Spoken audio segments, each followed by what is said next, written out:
ਚੁਣਾਵੀ ਮਹਾਦੰਗਲ 2022 ਦੇ ਇਸ ਖਾਸ ਐਪੀਸੋਡ ਵਿੱਚ ਮੈਂ ਤੁਹਾਡਾ ਆਪਣਾ ਜਤਿਨ ਇੱਕ ਵਾਰੀ ਫੇਰ ਤੁਹਾਡਾ ਸਵਾਗਤ ਕਰਦਾ।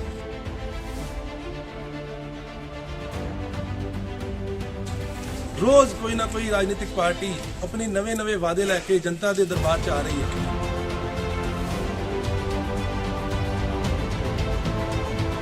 अज मैं तुहाडे नाल एक इहो जी शख्सियत नूं रूबरू कराउण जा रहा जिहड़ा ये कल्ला खिडारी ही नहीं, उस बंदे ने राजनीति च भी एक नए आयाम पैदा किए। आओ तुहानूं रूबरू कराने आ।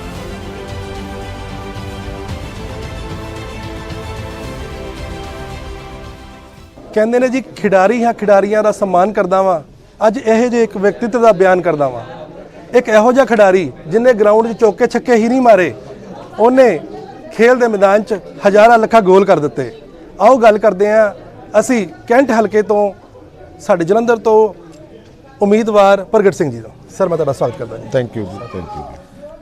ਸਰ ਪਹਿਲੇ ਤਾਂ ਖੇਡ ਦੇ ਮੈਦਾਨ ਤੋਂ ਰਾਜਨੀਤੀ ਤੱਕ ਪਹੁੰਚਣ ਦਾ ਜਿਹੜਾ ਸਫ਼ਰ ਆ ਸਰ, ਉਹਦੇ ਬਾਰੇ ਤੁਹਾਡਾ ਕੀ ਵਿਚਾਰ ਹੈ ਜੀ? ਦੇਖੋ, ਮੈਨੂੰ ਐਂ ਲੱਗਦਾ ਇਹ ਡੈਸਟਨੀ ਹੁੰਦੀ ਆ। ਕਈ ਚੀਜ਼ਾਂ ਇਨਸਾਨ ਦੇ ਹੱਥ 'ਚ ਨਹੀਂ ਹੁੰਦੀਆਂ। ਉਹ ਜਿਹੋ ਜਿਹਾ ਪਲੇਟਫਾਰਮ ਮਿਲ ਜਾਂਦਾ ਉਹਦੇ ਤੇ ਅੱਗੇ ਤੁਰ ਪੈਂਦਾ ਤੇ ਫਿਰ ਜਿੱਥੇ ਜਿੱਥੇ ਕਿਸਮਤ ਉਹਨੂੰ ਲੈ ਕੇ ਜਾਂਦੀ ਆ ਉੱਥੇ ਉੱਥੇ ਉਹ ਜਿਹੜਾ ਉਹ ਚੱਲ ਪੈਂਦਾ। ਸੋ ਮੈਨੂੰ ਲੱਗਦਾ ਮੇਰੀ ਡੈਸਟਨੀ ਜਿਹੜੀ ਆ ਉਹ ਕੁਛ ਇੱਦਾਂ ਦੀ ਹੈਗੀ ਆ ਵੀ ਖਿਡਾਰੀ ਤੋਂ ਲੈ ਕੇ ਤੇ ਹੁਣ ਜਿਹੜਾ ਉਹ ਪੋਲੀਟੀਕਲ ਸਿਸਟਮ ਦੇ ਵਿੱਚ ਜਿੱਥੇ ਜਿੱਥੇ ਵੀ ਆਪਾਂ ਆਪਣਾ ਯੋਗਦਾਨ ਪਾ ਸਕਦੇ ਹਾਂ ਉਹਦੀ ਕਰਦੇ ਕੋਸ਼ਿਸ਼ ਵੀ ਆਪਾਂ ਯੋਗਦਾਨ ਪਾਈਏ। ਸਰ ਖਿਡਾਰੀਆਂ ਬਾਰੇ ਸੁਣਿਆ ਕਿ ਉਹ ਬੋਲਦੇ ਘੱਟ ਤੇ ਕਰਕੇ ਜ਼ਿਆਦਾ ਦਿਖਾਉਂਦੇ ਨੇ, ਔਰ ਤੁਸੀਂ ਇੱਕ ਇਹੋ ਜਿਹਾ ਵਿਧਾਇਕ ਹੋ ਜਿਹੜਾ ਕਹਿੰਦੇ ਨੇ ਸਰ ਤਿਨਕਾ ਨਾਲ ਔਰ ਬੂੰਦ ਨਾਲ ਸਮੁੰਦਰ ਭਰ ਜਾਂਦਾ। ਤੁਸੀਂ ਉਹ ਕੰਮ ਕਰਕੇ ਦਿਖਾਇਆ। ਤੁਸੀਂ ਇੱਕ ਰੇਸ ਵਿੱਚ ਇਕੱਲੇ ਚੱਲੇ ਸੀ। ਅੱਜ ਉਹ ਪ੍ਰਗਟ ਸਿੰਘ ਦਾ ਨਾਮ ਜਿਹੜਾ ਪੀੜ੍ਹੀਆਂ ਯਾਦ ਰੱਖਣਗੀਆਂ ਕਿ ਜਿਨ੍ਹਾਂ ਨੇ ਕੈਪਟਨ ਦਾ ਕਿਲਾ ਢਾਇਆ। ਇੱਕ ਦੌਰ ਸੀ ਜਦੋਂ ਸਾਰੀ ਦੁਨੀਆ ਪੰਜਾਬ ਦਾ ਕੈਪਟਨ ਨਾਂ ਲੈਂਦੀ ਸੀਗੀ, ਔਰ ਤੁਸੀਂ ਕੇਂਦਰ ਨੂੰ ਉਹਨਾਂ ਦੇ ਕੀਤੇ ਕੰਮਾਂ ਬਾਰੇ ਰਿਪੋਰਟ ਦਿੰਦੇ ਸੀ। ਇਹ ਜਿਹੜੀ ਸ਼ਕਤੀ ਸਰ ਤੁਹਾਡੇ 'ਚ ਸੀ, ਇਹ ਕਿੱਥੋਂ ਆਈ ਸੀ? ਇਹ ਮੁਕਾਬਲਾ ਕਰਨ ਦੀ ਤੁਹਾਡੀ ਪਾਵਰ ਇਹ ਕਿੱਥੋਂ ਆਈ? ਇਹ ਤੁਹਾਨੂੰ ਕੌਣ ਯੋਗਦਾਨ ਦਿੰਦਾ ਇਸ ਚੀਜ਼ ਵਿੱਚ? ਨਹੀਂ, ਕੋਈ ਇਹੋ ਜਿਹੀ ਗੱਲ ਨਹੀਂ। ਮੈਨੂੰ ਤਾਂ ਜਿੰਨੀ ਕੁ ਗੱਲ ਸਮਝ ਆਉਂਦੀ ਆ ਉਨੀ ਕੁ ਗੱਲ ਮੈਂ ਕਰ ਲੈਣਾ।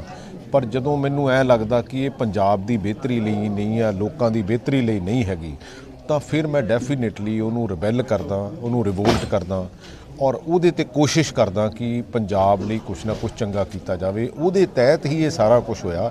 ਅਦਰਵਾਈਜ਼ ਮੈਂ ਨਹੀਂ ਸਮਝਦਾ ਕਿ ਮੈਂ ਕੋਈ ਇਹ ਪਾਰਟੀਕੂਲਰਲੀ ਗਿਣ ਮਿੱਥ ਕੇ ਕੀਤਾ ਹੈਗਾ। ਸੋ ਇਹ ਲੋਕਾਂ ਦੀ ਪਾਵਰ ਹੈ, ਬੇਸਿਕਲੀ ਮੇਰੀ ਕੋਈ ਪਾਵਰ ਨਹੀਂ ਹੈ। ਇਹ ਲੋਕਾਂ ਦੀ ਪਾਵਰ ਹੈ। ਜਦੋਂ ਲੋਕਾਂ ਦੀ ਪਾਵਰ ਹੁੰਦੀ ਹੈ ਤੇ ਤੁਸੀਂ ਜਦੋਂ ਠੀਕ ਰਾਹ ਤੇ ਚੱਲਦੇ ਆ ਤਾਂ ਫਿਰ ਤੁਹਾਨੂੰ ਕਿਤੇ ਨਾ ਕਿਤੇ ਸ਼ਕਤੀ ਵੀ ਮਿਲਦੀ ਹੈ। ਸਰ ਹਰ ਇੱਕ ਪਾਰਟੀ ਆਪਣਾ ਇੱਕ ਪੰਜਾਬ ਮਾਡਲ ਅੱਗੇ ਲੈ ਕੇ ਆ ਰਹੀ ਹੈ। ਤੁਸੀਂ 111 ਦਿਨ ਦਾ ਇਹ ਟੈਨਿਓਰ ਜਿਹੜਾ ਕਿ ਚੰਨੀ ਸਾਹਿਬ ਦੀ ਸਰਕਾਰ ਵਿੱਚ ਤੁਸੀਂ ਨਿਭਾਇਆ, ਤੁਸੀਂ ਆਉਣ ਵਾਲੇ ਸਰ ਚੋਣਾਂ 'ਚ ਲੋਕਾਂ ਨੂੰ ਆਪਣਾ ਕਿਹੜਾ ਪੰਜਾਬ ਮਾਡਲ ਪ੍ਰੈਜ਼ੈਂਟ ਕਰਨਾ ਚਾਹੁੰਦੇ ਹੋ? ਪੰਜਾਬ ਤਾਂ ਆਪਣੇ ਆਪ 'ਚ ਹੀ ਮਾਡਲ ਹੈ। ਕਰਪਸ਼ਨ ਦੂਰ ਕਰਨ ਦੀ ਜ਼ਰੂਰਤ ਹੈ, ਸਾਨੂੰ ਸੀਰੀਅਸ ਹੋਣ ਦੀ ਜ਼ਰੂਰਤ ਹੈ, ਸਾਨੂੰ ਐਜੂਕੇਸ਼ਨ ਸਿਸਟਮ ਨੂੰ ਠੀਕ ਕਰਨ ਦੀ ਜ਼ਰੂਰਤ ਹੈ ਤੇ ਪੋਲੀਟੀਕਲ ਬੰਦੇ ਵਿਜ਼ਨਰੀ ਹੋਣੇ ਚਾਹੀਦੇ, ਵਿਜ਼ੂਅਲਾਈਜ਼ ਕਰ ਸਕਦੇ ਹੋਣ ਵੀ ਆਉਣ ਵਾਲੇ ਸਮੇਂ 'ਚ ਅਸੀਂ ਕਰਨਾ ਕੀ ਆ। ਸੋ ਸਮੇਂ ਤੇ ਬਦਲਾਅ ਜਿਹੜਾ ਆ ਉਹ ਸਮੇਂ ਦੀ ਮੰਗ ਹੁੰਦੀ ਆ। ਔਰ ਕਿਉਂਕਿ ਅੱਜ ਦਾ ਸਮਾਂ ਜਿਹੜਾ ਆ ਮੈਨੂੰ ਐ ਲੱਗਦਾ ਕਿ ਜਿਹੜਾ ਯੰਗ ਜਨਰੇਸ਼ਨ ਆ ਉਹਦੇ ਲਈ ਅਸੀਂ ਇੱਕ ਐਜੂਕੇਸ਼ਨ ਸਿਸਟਮ ਨੂੰ ਠੀਕ ਪਾਸੇ ਨੂੰ ਲੈ ਕੇ ਜਾ ਸਕੀਏ, ਕਿਉਂਕਿ ਦੁਨੀਆ ਤੇ ਬਦਲਾਅ ਹੀ ਐਜੂਕੇਸ਼ਨ ਨਾਲ ਆਇਆ। ਉਹ ਅਦਰਵਾਈਜ਼ ਐਜੂਕੇਸ਼ਨ ਤੋਂ ਬਿਨਾਂ ਬਦਲਾਅ ਨਹੀਂ ਆਇਆ। ਸੋ ਉਹਦੇ 'ਚ ਕੰਮ ਕਰਨ ਲਈ ਸਾਨੂੰ ਬਹੁਤ ਮਿਹਨਤ ਦੀ ਜ਼ਰੂਰਤ ਹੈ, એનર્ਜੀ ਦੀ ਜ਼ਰੂਰਤ ਹੈ, ਕਿਉਂਕਿ ਦੋ ਫੀਲਡਾਂ ਹੈਗੀਆਂ, ਹੈਲਥ ਤੇ ਐਜੂਕੇਸ਼ਨ, ਜਿਹੜੀਆਂ ਕਿ ਸਰਕਾਰਾਂ ਨੂੰ ਕਰਨੀਆਂ ਚਾਹੀਦੀਆਂ। ਉਹਦੇ ਤੇ ਵੱਧ ਇਨਵੈਸਟਮੈਂਟ ਕਰਨੀ ਚਾਹੀਦੀ ਆ। ਉਸ ਇਨਵੈਸਟਮੈਂਟ ਦਾ ਵੀ ਮੈਂ ਸਮਝਦਾ ਕਿ ਉਹ ਫਿਊਚਰ ਇਨਵੈਸਟਮੈਂਟ ਹੈਗੀ ਆ, ਕਿਉਂਕਿ ਬੱਚਿਆਂ ਨੂੰ ਜੌਬਸ ਮਿਲਣਗੀਆਂ, ਬੱਚੇ ਆਪਣਾ ਪਰਿਵਾਰ ਵੀ ਪਾਲਣਗੇ ਤੇ ਉਹਦੇ ਨਾਲ ਆਪਣੇ ਦੇਸ਼ ਨੂੰ ਟੈਕਸ ਵੀ ਦੇਣਗੇ ਤਾਂ ਦੇਸ਼ ਜਿਹੜਾ ਉਹ ਅੱਗੇ ਵੀ ਵਧੂਗਾ। ਭਾਜੀ ਰੋਟੀ ਕੱਪੜਾ ਮਕਾਨ ਬਹੁਤ ਪੁਰਾਣੀਆਂ ਮੁੱਢਲੀਆਂ ਸੇਵਾਵਾਂ ਨੇ। ਅੱਜ ਹੈਲਥ ਔਰ ਪੜ੍ਹਾਈ ਦੀ ਤੁਸੀਂ ਜਿਹੜਾ ਗੱਲ ਕੀਤੀ ਹੈ ਉਹਦੇ ਬਾਰੇ ਕਾਂਗਰਸ ਆਉਣ ਵਾਲੇ ਟਾਈਮ 'ਚ ਸਰ ਜੇ ਤੁਹਾਡੀ ਸਰਕਾਰ ਆਉਂਦੀ ਹੈ ਤੁਸੀਂ ਕਿਹੜੀ ਯੋਜਨਾ ਲੈ ਕੇ ਆਓਗੇ?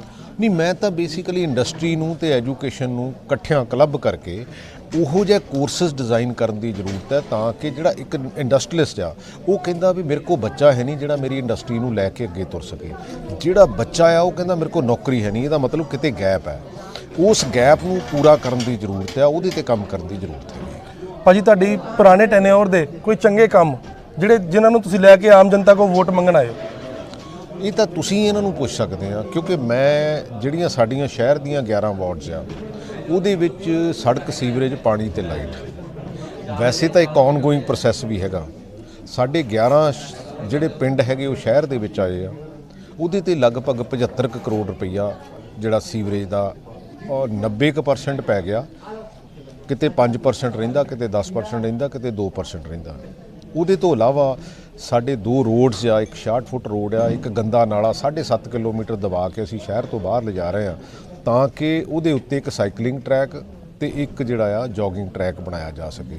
ਇਸੇ ਤਰ੍ਹਾਂ ਹੀ 17 ਕੁ ਸਪੋਰਟਸ ਪਾਰਕਾਂ ਹੈਗੀਆਂ ਤਾਂ ਕਿ ਬੱਚਿਆਂ ਨੂੰ ਖੇਡਣ ਦੀ ਜਿਹੜੀ ਸੁਵਿਧਾ ਔਰ ਜਿਹੜਾ ਕ੍ਰਾਈਮ ਰੇਟ ਆ ਉਹ ਮੇਰੇ ਹਲਕੇ 'ਚ ਸਭ ਤੋਂ ਘੱਟ ਆ, ਕਿਉਂਕਿ ਮੈਂ ਨਹੀਂ ਸਮਝਦਾ ਕਿ ਲੋਕੀ ਜਿਹੜੇ ਆ ਕ੍ਰਾਈਮ ਫ੍ਰੀ ਸੁਸਾਇਟੀ ਜਿਹੜੀ ਆ ਉਹ ਚਾਹੁੰਦੇ ਆ। ਮੈਂ ਨਹੀਂ ਕਹਿੰਦਾ ਇੱਕਾ ਦੁੱਕਾ ਡੈਫੀਨੇਟਲੀ ਹੁੰਦੀ ਆ, ਲੜਾਈਆਂ ਝਗੜੇ ਵੀ ਹੁੰਦੇ ਆ, ਬਟ ਮੋਰ ਔਰ ਲੈਸ ਜਦੋਂ ਮੈਂ ਕੰਪੇਅਰ ਕਰਦਾ ਤੇ ਬਾਕੀਆਂ ਨਾਲੋਂ, ਔਰ ਇਹੀ ਬੇਸਿਕ ਮੰਤਵ ਹੈਗਾ ਕਿ ਬੱਚਿਆਂ ਨੂੰ ਸਮੇਂ ਦਾ ਹਾਣੀ ਬਣਾ ਕੇ ਉਹਨਾਂ ਨੂੰ ਅੱਗੇ ਤੋਰੀਏ। ਸਰ, ਇਹ ਵੋਟਾਂ ਵਿੱਚ ਤੁਹਾਡੇ ਖਿਲਾਫ ਕਈ ਪਾਰਟੀਆਂ ਨੇ ਆਪਣੇ ਨੁਮਾਇੰਦੇ ਅੱਗੇ ਪੇਸ਼ ਕੀਤੇ ਨੇ, ਪਰ ਭਾਜਪਾ ਆਪਣਾ ਕੋਈ ਫਾਈਨਲ ਨਹੀਂ ਕਰ ਪਾ ਰਹੀ। ਤੁਹਾਡੀ ਸ਼ਖਸੀਅਤ ਦਾ ਕੋਈ ਖੌਫ ਆ ਜਾਂ ਤੁਸੀਂ ਕੀ ਸਮਝਦੇ ਹੋ ਇਸ ਚੀਜ਼ ਨੂੰ? ਨਹੀਂ, ਇਹੋ ਜੀ ਕੋਈ ਗੱਲ ਨਹੀਂ। ਦੇਖੋ, ਪਾਰਟੀਆਂ ਨੇ ਨੁਮਾਇੰਦੇ ਤਾਂ ਦੇਣੇ ਹੀ ਹੁੰਦੇ ਆ, ਸੋ ਮੈਨੂੰ ਲੱਗਦਾ ਉਹ ਵੀ ਆਪਣਾ ਨੁਮਾਇੰਦਾ ਦੇ ਦੇਣਗੇ, ਫਿਰ ਜੋ ਰਜਮਾਈ ਕਰਨਗੇ, ਫਿਰ ਲੋਕਾਂ ਦੀ ਕਚਹਿਰੀ 'ਚ ਸਾਰੇ ਜਾਣਗੇ ਤੇ ਜੋ ਲੋਕ ਸੋਚਣਗੇ ਉਹਦੇ ਮੁਤਾਬਕ ਇਹ ਫੈਸਲਾ ਹੋਊਗਾ। ਅਲਟੀਮੇਟਲੀ ਤਾਂ ਇਹ ਕਿਸੇ ਇੰਡੀਵਿਜੂਅਲ ਦੇ ਕੋਲ ਤਾਂ ਫੈਸਲਾ ਹੈ ਨਹੀਂਗਾ। ਹਰ ਬੰਦਾ ਜਿਹੜਾ ਆਪਣੇ ਸੋਚ ਦਾ ਹੈਗਾ, ਔਰ ਕੋਸ਼ਿਸ਼ ਇਹ ਹੁੰਦੀ ਆ ਕਿ ਹਮੇਸ਼ਾ ਇੱਕ ਚੰਗੀ ਸੋਚ ਨੂੰ ਉਭਾਰਿਆ ਜਾਵੇ। ਲੇਕਿਨ ਇੱਕ ਜ਼ਰੂਰ ਹੈ ਕਿ ਮੇਰੇ ਹਲਕੇ ਦੇ ਲੋਕ ਸਿਆਣੇ ਬਹੁਤ ਆ, ਉਹ ਜਿੱਥੇ ਮਰਜ਼ੀ ਚੱਲੇ ਜਾਣ, ਲੇਕਿਨ ਸੋਚ ਸਮਝ ਕੇ ਵੋਟ ਜਿਹੜੀ ਉਹ ਪਾਉਂਦੇ ਆ। ਭਾਜੀ, ਤੁਹਾਡੇ ਨਾਲ ਹੀ ਜੁੜ ਕੇ ਮੋਢੇ ਨਾਲ ਮੋਢਾ ਲਾ ਕੇ ਤੁਹਾਡੇ ਖਾਸ ਮਿੱਤਰ ਬਰਾੜ ਜੀ ਇਸ ਇਲੈਕਸ਼ਨ 'ਚ ਤੁਹਾਡੇ ਸਾਹਮਣੇ ਨੇ, ਇਸ ਚੀਜ਼ ਦਾ ਸਰ ਵੱਲੋਂ ਤੁਹਾਡਾ ਕੀ ਬਿਆਨ ਹੈ ਜੀ? ਨਹੀਂ, ਕੋਈ ਫਰਕ ਨਹੀਂ ਹੈ, ਕਿਉਂਕਿ ਮੈਂ ਇਹੋ ਜਿਹੇ ਬੰਦੇ ਨੂੰ ਬਹੁਤਾ ਲੀਡਰ ਨਹੀਂ ਸਮਝਦਾ, ਕਿਉਂਕਿ ਲੀਡਰ ਉਹ ਹੁੰਦਾ ਜਿਹੜਾ ਵਿਜ਼ੂਅਲਾਈਜ਼ ਕਰਕੇ ਤੇ ਆਉਣ ਵਾਲੇ ਸਮੇਂ ਦੇ ਮੁਤਾਬਕ ਕੰਮ ਕਰੇ। ਇਹਨਾਂ ਲੋਕਾਂ ਨੇ 3-3 4-4 ਪਾਰਟੀਆਂ ਬਦਲੀਆਂ। ਮੈਂ ਨਹੀਂ ਕਹਿੰਦਾ ਪਾਰਟੀ ਵੀ ਬਦਲ ਲਓ, ਕੋਈ ਗੱਲ ਨਹੀਂ, ਪਰ ਜੇ ਲੜਾਈ ਕਿਸੇ ਮੁੱਦੇ ਤੇ ਹੋਵੇ ਤਾਂ ਬਦਲ ਲਓ। ਜੇ ਸਿਰਫ ਲੜਾਈ ਇਹ ਆ ਵੀ ਮੈਨੂੰ ਉਹਦੇ 'ਚੋਂ ਕੀ ਮਿਲਦਾ, ਫਿਰ ਲੋਕੀ ਸਾਰੇ ਸਮਝਦੇ ਹੈਗੇ ਆ। ਸਰ, ਕਾਂਗਰਸ ਦੀ ਲੜਾਈ ਆਮ ਆਦਮੀ ਪਾਰਟੀ ਨਾਲ ਹਰ ਇੱਕ ਸਰਵੇ ਵਿੱਚ ਸਾਹਮਣੇ ਆ ਰਹੀ ਹੈ ਜੀ। ਇਸ ਚੀਜ਼ ਨੂੰ ਲੈ ਕੇ ਸਰ ਤੁਸੀਂ ਬਾਕੀ ਪਾਰਟੀਆਂ ਨੂੰ, ਕਿ ਤੁਸੀਂ ਵੀ ਵਿਜ਼ਨ ਰੱਖਿਆ ਕਿ ਬਾਕੀ ਪਾਰਟੀਆਂ ਦੇ ਨੁਮਾਇੰਦੇ ਕੀ ਕਰਨਗੇ, ਕਿ ਤੁਹਾਡਾ ਵੀ ਫੋਕਸ ਆਮ ਆਦਮੀ ਪਾਰਟੀ ਨਾਲ ਲੜਾਈ ਨੂੰ? ਮੈਂ ਤਾਂ ਆਪਣੀ ਲਾਈਨ ਲੰਬੀ ਮਾਰਦਾ ਹੁੰਦਾ, ਦੂਸਰੇ ਦੀ ਲਾਈਨ ਫਿਰ ਆਪੇ ਹੀ ਜਿੱਦਾਂ ਦੀ ਦਿਖਣੀ ਆ ਉਹ ਦਿਖ ਪੈਂਦੀ ਹੈਗੀ ਆ। ਸੋ ਮੈਂ ਕਦੀ ਬਹੁਤਾ ਦੂਜਿਆਂ ਬਾਰੇ ਬੌਦਰ ਨਹੀਂ ਕੀਤਾ। ਤੁਸੀਂ ਆਪ ਚੰਗੇ ਹੋਵੋ, ਬਾਕੀ ਫਿਰ ਆਪੇ ਦੇਖੀ ਜਾਣਗੇ, ਕਿਉਂਕਿ ਜਦੋਂ ਤੁਸੀਂ ਦੂਸਰੇ ਵੱਲ ਦੇਖਣ ਲੱਗ ਪਏ ਨੇ ਉਹ ਕੀ ਕਰਦਾ, ਮੈਂ ਤਾਂ ਉਹਦੇ 'ਚ ਬਹੁਤਾ ਬੌਦਰ ਨਹੀਂ ਕਰਦਾ। ਭਾਜੀ, ਇੱਕ ਅੱਛਾ ਸੰਦੇਸ਼ ਤੁਹਾਡੇ ਵੋਟਰਾਂ ਲਈ, ਖਾਸ ਕਰਕੇ ਜਿਹਨੂੰ ਤੁਸੀਂ ਲੈ ਕੇ ਆਪਣੇ ਆਉਣ ਵਾਲੇ ਚੁਣਾਵਾਂ ਦਾ ਬਿਗੁਲ ਜਿਹੜਾ ਅੱਜ ਵੱਜਿਆ ਸਰ, ਔਰ ਕਾਂਗਰਸ ਨੇ ਇੱਕ ਵਾਰੀ ਫੇਰ ਤੁਹਾਡੇ ਤੇ ਫਾਈਨਲ ਕੀਤਾ, ਤੁਹਾਨੂੰ ਇੱਕ ਅੱਛਾ ਸੰਦੇਸ਼ ਸਰ? ਨਹੀਂ, ਮੈਂ ਤਾਂ ਇਹੀ ਕਹਿਣਾ ਵੀ ਅਸੀਂ ਪੰਜਾਬ ਨੂੰ ਚੰਗੇ ਪਾਸੇ ਨੂੰ ਲੈ ਕੇ ਜਾਈਏ। ਉਹ ਲੋਕਾਂ ਦਾ ਮਤ ਜਿਹੜਾ ਆ ਉਹ ਸਾਨੂੰ ਮਿਲਣਾ ਹੈਗਾ, ਔਰ ਉਹਦੇ ਵਿੱਚ ਮੇਰੀ ਕੋਸ਼ਿਸ਼ ਇਹ ਹੁੰਦੀ ਆ ਕਿ ਨੌਜਵਾਨ ਪੀੜ੍ਹੀ ਨੂੰ ਸਮੇਂ ਦਾ ਬਣਾਈਏ, ਕਿਉਂਕਿ ਕਈ ਵਾਰੀ ਚਲੋ ਸੜਕ ਵੱਧ ਘੱਟ ਵੀ ਬਣ ਗਈ, ਕਿਤੇ ਪੁਲ ਵੱਧ ਘੱਟ ਵੀ ਬਣ ਗਿਆ, ਪਰ ਜੇ ਅਸੀਂ ਸਮੇਂ ਦਾ ਹਾਣੀ ਬੱਚਿਆਂ ਨੂੰ ਨਾ ਬਣਾ ਸਕੇ ਤੇ ਆਉਣ ਵਾਲਾ ਸਮਾਂ ਸਾਡੇ ਲਈ ਬਹੁਤਾ ਚੰਗਾ ਨਹੀਂ ਹੋਊਗਾ। ਕਿਉਂਕਿ ਹਿਊਮਨ ਰਿਸੋਰਸਿਸ ਜਿਹੜਾ ਦੁਨੀਆ ਦੇ ਉੱਤੇ ਜੇ ਚੰਗਾ ਪ੍ਰੋਡਕਟ ਬਣ ਜਾਵੇ ਫਿਰ ਉਹ ਆਪਣੇ ਦੇਸ਼ ਨੂੰ ਅੱਗੇ ਲੈ ਜਾਂਦਾ। ਪੰਜਾਬ ਮੇਰਾ ਇਕੱਲੇ ਦਾ ਨਹੀਂ ਹੈ, ਪੰਜਾਬ ਤੁਹਾਡਾ ਵੀ ਉਨਾ ਹੀ ਹੈ, ਇਹਨਾਂ ਲੋਕਾਂ ਦਾ ਵੀ ਉਨਾ ਹੀ ਆ। ਤੇ ਜੇ ਮਾੜਾ ਪ੍ਰੋਡਕਟ ਬਣ ਜਾਵੇ ਤਾਂ ਫਿਰ ਉਹ ਕਿਤੇ ਨਾ ਕਿਤੇ ਸੂਬੇ ਨੂੰ ਜਾਂ ਦੇਸ਼ ਨੂੰ ਜਿਹੜਾ ਉਹ ਲੈ ਕੇ ਬਹਿ ਜਾਂਦਾ। ਸੋ ਸਾਨੂੰ ਚੰਗੇ ਪ੍ਰੋਡਕਟ ਲਈ ਚੰਗੀ ਐਜੂਕੇਸ਼ਨ ਦੇਣ ਦੀ ਜ਼ਰੂਰਤ ਹੈਗੀ ਆ, ਔਰ ਐਜੂਕੇਸ਼ਨ ਤੇ ਜਿੰਨੀ ਵੀ ਇਨਵੈਸਟਮੈਂਟ ਹੋ ਜਾਵੇ ਉਨੀ ਥੋੜ੍ਹੀ ਆ, ਤਾਂ ਕਿ ਸਾਡੇ ਜਿਹੜੇ ਬੱਚੇ ਆ ਉਹ ਸਮੇਂ ਦਾ ਹਾਣੀ ਬਣ ਸਕਣ। ਭਾਜੀ, ਕਾਂਗਰਸ ਪਾਰਟੀ ਵਿੱਚ ਇਸ ਵੇਲੇ ਇੱਕ ਬਹੁਤ ਅਹਿਮ ਮੁੱਦਾ ਚੱਲ ਰਿਹਾ, ਕੁਝ ਲੈਟਰ ਬੰਬ ਸੁੱਟੇ ਜਾ ਰਹੇ ਨੇ, ਜਿਹੜੇ ਕਿ ਕਾਂਗਰਸ ਦੇ 4 MLA ਜਿਹੜੇ ਕਿ ਤੁਹਾਡੇ ਦੁਆਬਾ ਬੈਲਟ 'ਚ ਹੀ ਬਿਲੋਂਗ ਕਰਦੇ ਨੇ, ਔਰ ਰਾਣਾ ਗੁਰਜੀਤ ਸਿੰਘ ਜੀ ਜਿਹੜੇ ਸਰ ਕਪੂਰਥਲੇ ਦੇ ਇੱਕ ਸਤੰਭ ਨੇ। ਇਹ ਜਿਹੜਾ ਆਪਸ 'ਚ ਵਾਕ ਯੁੱਧ ਹੋ ਰਿਹਾ ਜੀ, ਇਹ ਕਾਂਗਰਸ ਪਾਰਟੀ ਨੂੰ ਫਾਇਦਾ ਦੇ ਰਿਹਾ ਕਿ ਨੁਕਸਾਨ ਦੇ ਰਿਹਾ? ਤੁਹਾਡਾ ਸਰ ਇਹਦੇ ਬਾਰੇ ਕੀ ਬਿਆਨ ਹੈ? ਨਹੀਂ, ਦੇਖੋ, ਸਾਨੂੰ ਇੱਦਾਂ ਨਹੀਂ ਕਰਨਾ ਚਾਹੀਦਾ, ਅਵੋਇਡ ਕਰਨਾ ਚਾਹੀਦਾ। ਮੈਨੂੰ ਲੱਗਦਾ ਵੀ 1-2 ਦਿਨਾਂ 'ਚ ਸੌਰਟ ਆਊਟ ਹੋ ਜਾਊਗਾ। ਹਾਈ ਕਮਾਂਡ ਵੀ ਇਹਦੇ ਤੇ ਦੇਖ ਰਹੀ ਹੈਗੀ ਆ, ਸੋ ਮੈਨੂੰ ਲੱਗਦਾ ਵੀ ਇਹ ਕੁਝ ਦਿਨਾਂ 'ਚ ਸੌਰਟ ਆਊਟ ਹੋ ਜਾਊਗਾ। ਚੰਨੀ ਸਰਕਾਰ ਸਰ ਜਿਹੜੀ ਬਣੀ ਹੈ, ਤੁਸੀਂ ਸਭ ਤੋਂ ਉਹਨਾਂ ਦੇ ਅਜ਼ੀਜ਼ ਇੱਕ ਖਾਸ ਸਰ ਨੇਤਾ ਵੀ ਹੋ। ਆਉਣ ਵਾਲੇ ਟਾਈਮ 'ਚ ਜੇ ਤੁਹਾਨੂੰ ਆਵਾਮ ਜਿੱਤ ਕੇ ਅੱਗੇ ਭੇਜਦੀ ਹੈ ਤੇ ਤੁਹਾਨੂੰ ਸਰਕਾਰ ਕਿਹੋ ਜਿਹੇ ਅਹੁਦੇ ਨਾਲ ਨਵਾਜੇਗੀ, ਤੁਹਾਡਾ ਕੀ ਵਿਚਾਰ ਹੈ? ਇਹ ਤਾਂ ਡਿਪੈਂਡ ਕਰਦਾ ਹੁੰਦਾ। ਮੈਂ ਤਾਂ ਕਦੀ ਇਦਾਂ ਚੀਜ਼ਾਂ ਨੂੰ, ਪਰ ਮੈਂ ਇੰਨਾ ਕੁ ਜ਼ਰੂਰ ਹੁੰਦਾ ਵੀ ਮੈਨੂੰ ਐਜੂਕੇਸ਼ਨ ਜੇ ਦੇ ਦਿਓਗੇ ਤਾਂ ਮੈਂ ਉਹਦੇ 'ਚ, ਹਜੇ ਕਿ ਐਜੂਕੇਸ਼ਨ ਇੱਕ ਟਫ ਮਹਿਕਮਾ ਹੈਗਾ, ਪੋਲੀਟੀਕਲ ਬੰਦੇ ਅਵੋਇਡ ਕਰਦੇ ਆ ਲੈਣਾ, ਪਰ ਮੈਨੂੰ ਨਹੀਂ ਲੱਗਦਾ ਕਿ ਮੈਂ ਇਹ ਸਮਝਦਾ ਕਿ ਜੇ ਅਸੀਂ ਅੱਗੇ ਇਹਨਾਂ ਨੂੰ ਸਮੇਂ ਦਾ ਬੱਚਿਆਂ ਨੂੰ ਹਾਣੀ ਬਣਾ ਸਕੇ ਤਾਂ ਉਹ ਸਾਡੀ ਉਪਲਬਧੀ ਹੋਊਗੀ। ਬਾਕੀ ਸੜਕਾਂ, ਸੀਵਰੇਜ, ਇਹ ਸਾਰੀਆਂ ਚੀਜ਼ਾਂ ਸੈਕੰਡਰੀ ਹੁੰਦੀਆਂ। ਭਾਜੀ ਨਸ਼ੇ ਦਾ ਮੁੱਦਾ ਜਿਹੜਾ ਬਹੁਤ ਹੀ ਸਰ ਹਰ ਇੱਕ ਵਾਰਡ ਵਿੱਚ ਨਸ਼ੇ ਦਾ ਮੁੱਦਾ ਹਰ ਇੱਕ ਪਾਰਟੀ ਹੋਵੇ, ਚਾਹੇ ਪਕਸ਼ ਹੋਵੇ ਭਾਵੇਂ ਵਿਪਕਸ਼ ਹੋਵੇ, ਬਾਰ-ਬਾਰ ਉਠਾ ਰਹੀਆਂ। ਇਹਨੂੰ ਲੈ ਕੇ ਸਰ ਤੁਹਾਡਾ ਕੀ ਟੀਚਾ ਆਉਣ ਵਾਲੇ ਟਾਈਮ 'ਚ? ਨਹੀਂ ਦੇਖੋ, ਇਹ ਡਿਮਾਂਡ ਐਂਡ ਸਪਲਾਈ ਆ, ਇਹ ਓਵਰਨਾਈਟ ਨਹੀਂ ਹੁੰਦਾ। ਇਹ ਸਾਡੀ ਸੁਸਾਇਟੀ ਦਾ ਵੀ ਇਸ਼ੂ ਹੈਗਾ। ਸੁਸਾਇਟੀ ਦੇ ਵਿੱਚ ਕਿਉਂਕਿ ਪੰਜਾਬੀ ਇੱਕ ਐਗਰੈਸਿਵ ਰੇਸ ਆ, ਔਰ ਉਹ ਕਿਤੇ ਨਾ ਕਿਤੇ ਜੇ ਵਿਹਲਾ ਹੋਊਗਾ ਤਾਂ ਸ਼ਾਇਦ ਕਿਤੇ ਗਲਤ ਪਾਸੇ ਨੂੰ ਕੋਈ ਸਟੈਪ ਜਿਹੜਾ ਲੈ ਲਵੇ। ਸਾਨੂੰ ਇੰਗੇਜ ਕਰਨ ਦੀ ਜ਼ਰੂਰਤ ਹੈ, ਉਹਨਾਂ ਨੂੰ ਫਿਜ਼ੀਕਲੀ, ਮੈਂਟਲੀ ਤਕੜੇ ਕਰਨ ਦੀ ਜ਼ਰੂਰਤ ਹੈ, ਫਾਈਨੈਂਸ਼ੀਅਲੀ ਤਕੜਾ ਕਰਨ ਦੀ ਜ਼ਰੂਰਤ ਹੈ। ਇਹ ਸਾਰੀਆਂ ਚੀਜ਼ਾਂ ਜਿਹੜੀਆਂ ਬੇਸਿਕਲੀ ਇੱਕ ਉਸ ਸਿਸਟਮ ਦੇ ਤਹਿਤ ਆਉਂਦੀਆਂ ਜਿੱਥੇ ਚੰਗੀ ਐਡਮਿਨਿਸਟ੍ਰੇਸ਼ਨ ਜਾਂ ਇੱਕ ਗਾਂਹ ਵਧੂ ਸੋਚ ਜਿਹੜੀ ਆ ਉਹਨੂੰ ਅੱਗੇ ਲੈ ਕੇ ਜਾ ਸਕਦੇ ਆ।